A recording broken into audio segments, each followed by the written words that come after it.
Today we'll be reading Ephesians. Paul, an apostle of Christ Jesus by the will of God, to God's holy people in Ephesus, the faithful in Christ Jesus. Grace and peace to you from God our Father and the Lord Jesus Christ. Praise be to the God and Father of our Lord Jesus Christ, who has blessed us in the heavenly realms with every spiritual blessings in Christ. For he chose us in him before the creation of the world to be holy and blameless in his sight. In love, he predestined us for adoption to sonship through Jesus Christ in accordance with his pleasure and will, to the praise of his glorious grace, which he has freely given us in the one he loves. In him we have redemption through his blood, the forgiveness of sins in accordance with the riches of God's grace, that he lavished on us. With all wisdom and understanding, he made known to us the mystery of his will according to his good pleasure, which he purposed in Christ, to be put into effect when the times reach their full fulfillment. When the times reach their fulfillment, to bring unity to all things in heaven and on earth under Christ. In him we were also chosen, having been predestined according to the plan of him who works out everything in conformity with the purpose of his will, in order that we, who were the first to put our hope in Christ, might be for the praise of his glory. And you also were included in Christ, when you heard the message of truth, the gospel of your salvation. When you believed, you were marked in him with a seal, the promised Holy Spirit, who is a deposit guaranteeing our inheritance until the redemption of those who are God's possession, to the praise of his glory. For this reason, ever since I heard about your faith in the Lord Jesus and your love for all God's people, I have not stopped giving thanks for you, remembering you in my prayers. I keep asking that the God of our Lord Jesus Christ, the glorious Father, may give you the spirit of wisdom and revelation so that you may know him better. I pray that the eyes of your heart may be enlightened, in order that you may know the hope to which he has called you, and the riches of his glorious inheritance in his holy people, and his incomparably great power for us who believe.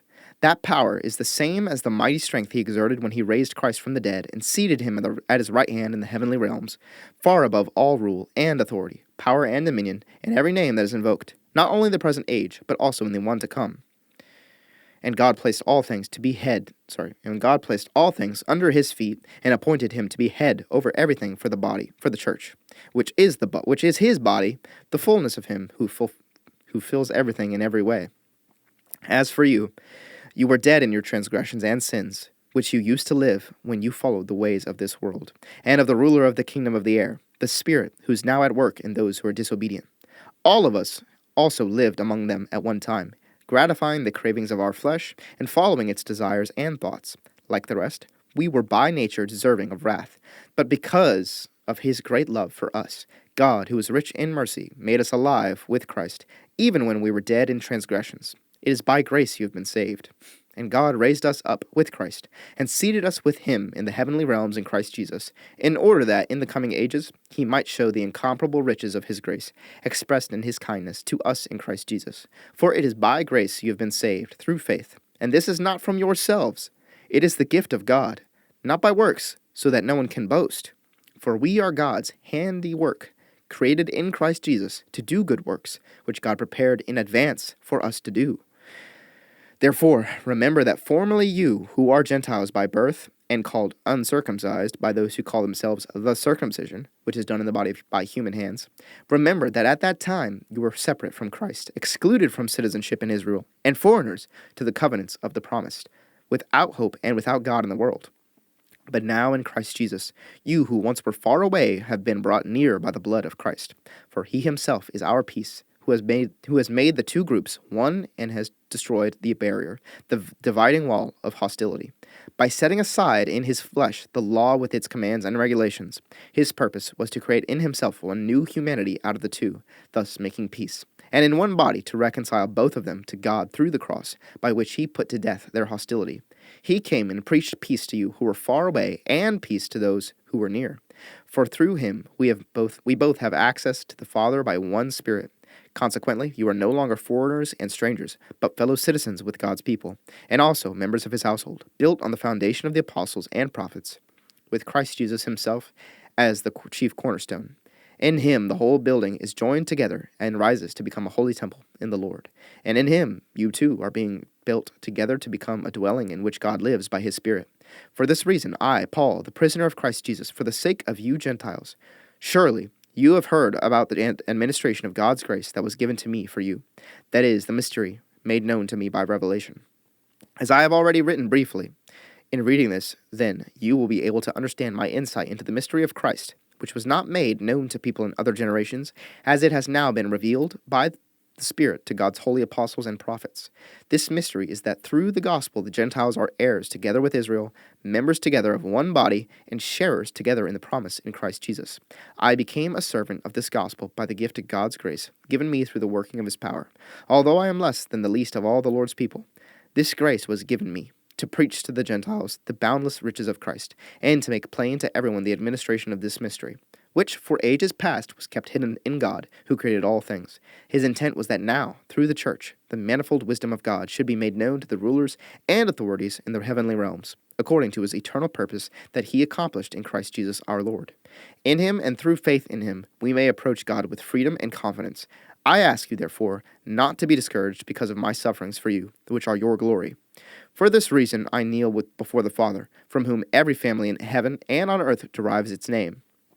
I pray that out of his glorious riches he may strengthen you with power, through his Spirit in your inner being, so that Christ may dwell in your hearts through faith. And I pray that you, being rooted and established in love, may have power, together with all the Lord's holy people, to grasp how wide and long, and high and deep is the love of Christ, and to know this love that surpasses knowledge, that you may be filled to the measure of all the fullness of God. Now to him who is able to do immeasurably more than all we ask or imagine, according to his power that is at work within us, to him be glory in the church and in Christ Jesus throughout all generations, forever and ever. Amen. As a prisoner for the Lord, then, I urge you to live a life worthy of the calling you have received. Be completely humble and gentle. Be patient, bearing with one another in love. Make every effort to keep the unity of the Spirit through the bond of peace. There is one body and one Spirit, just as you were called to one hope, and when you were called, one Lord, one faith, one baptism, one God and Father of all, who is over all and through all and in all. But to each one of us grace has been given as Christ apportioned it. This is why it says, when he ascended on high, he took many captives and gave gifts to his people. What does he ascended mean, except that he also descended to the lower, earthly regions? He who descended is the very one who ascended higher than all the heavens, in order to fill the whole universe. So Christ himself gave the apostles, the prophets, the evangelists, the pastors, and teachers to equip his people for works of service, so that the body of Christ may be built up until we all reach unity in the faith and in the knowledge of the Son of God and become mature, attaining to the whole measure of the fullness of Christ. Then we will no longer be infants tossed back and forth by the waves, and blown here and there by every wind of teaching and by the cunning and craftiness of people and their deceitful scheming. Instead, speaking the truth in love, we will grow to become in every respect the mature body of him who is the head, that is, Christ. From him, the whole body, joined and held together by every supporting ligament, grows and builds itself up in love, and as each part does its work. So I tell you this, and insist on it in the Lord, that you must no longer live as the Gentiles do, in the futility of their thinking.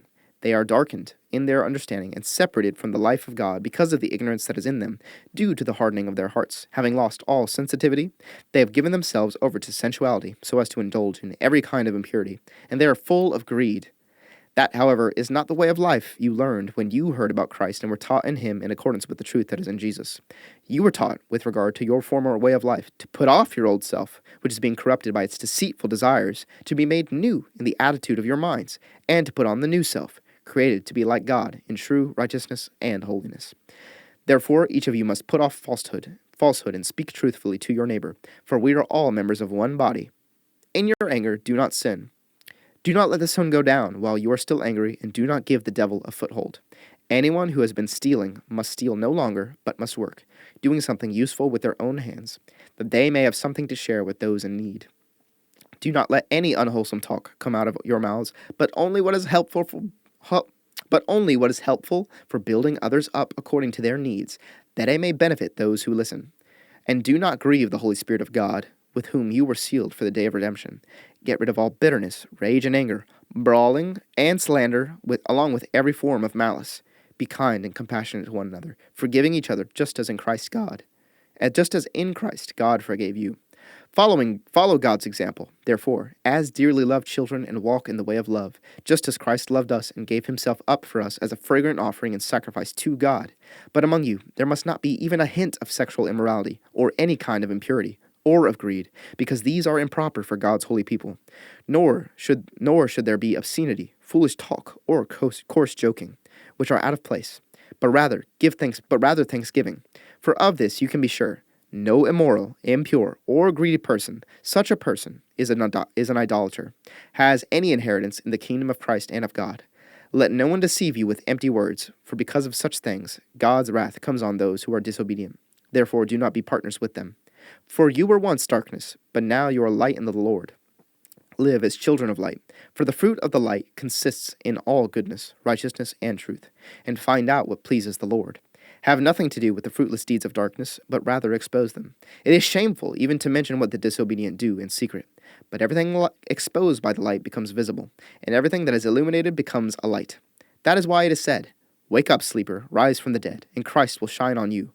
Be very careful then how you live, not as unwise, but as wise, making the most of every opportunity, because the days are evil. Therefore do not be foolish, but understand what the Lord's will is. Do not get drunk on wine, which leads to debauchery. Instead, be filled with the Spirit, speaking to one another with psalms, hymns, and songs from the Spirit. Sing and make music from your heart to the Lord. Always giving thanks to God the Father for everything, in the name of our Lord Jesus Christ. Submit to one another out of reverence for Christ. Wives, submit yourselves to your own husbands as you do to the Lord. For the husband is the head of the wife, as Christ is the head of the church, his body, of which he is the Savior. Now as the church submits to Christ, also wives should submit to their husbands in everything. Husbands, love your wives, just as Christ loved the church and gave himself up for her to make her holy, cleansing her by the washing with water through the word, and to present her to himself as a radiant church, without stain or wrinkle or any other blemish, but holy and blameless. In this same way, husbands ought to love their wives as their own bodies. He who loves his wife loves himself. After all, no one ever hated their own body, but they feed and care for their body, just as Christ does the church. For we are members of his body. For this reason, a man will leave his father and mother and be united to his wife, and the two will become one flesh. This is a profound mystery, but I am talking about Christ and the church. However, each one of you also must love his wife as he loves himself, and the wife must respect her husband. Children, obey your parents in the Lord, for this is right. Honor your father and mother, which is the first commandment with a promise, so that it may go well with you, and that you may enjoy long life on the earth. Fathers, do not exasperate your children. Instead, bring them up in the training and instruction of the Lord. Slaves, obey your earthly masters with respect and fear, and with sincerity of heart, just as you would obey Christ. Obey them not only to win their favor when their eye is on you, but as slaves of Christ, doing the will of God from your heart. Serve wholeheartedly as if you were serving the Lord, not people, because you know that the Lord will reward each one for whatever good they do, whether they are slave or free. And masters, treat your slaves in the same way. Do not threaten them, since you know that he who is both their master and yours is in heaven, and there is no favoritism with him. Finally, be strong in the Lord and in his mighty power. Put on the full armor of God so that you can take your stand against the devil's schemes. For our struggle is not against flesh and blood, but against the rulers, against the authorities, against the powers of this dark world, and against the spiritual forces of evil in the heavenly realms. Therefore, put on the full armor of God, so that when the day of evil comes, you may be able to stand your ground, and after you have done everything, to stand. Stand firm then, with the belt of truth buckled around your waist, with the breastplate of righteousness in place, and with your feet fitted with the readiness that comes from the gospel of peace. In addition to all this, take up the shield of faith, with which you can extinguish all the flaming arrows of the evil one. Take the helmet of salvation and the sword of the Spirit, which is the word of God, and pray in the Spirit on all occasions with all kinds of prayers and requests. With this in mind, be alert and always keep on praying for all the Lord's people. Pray also for me, that whenever I speak, words may be given me so that I will fearlessly make known the mystery of the gospel, for which I am an ambassador in chains. Pray that I may declare it fearlessly as I should.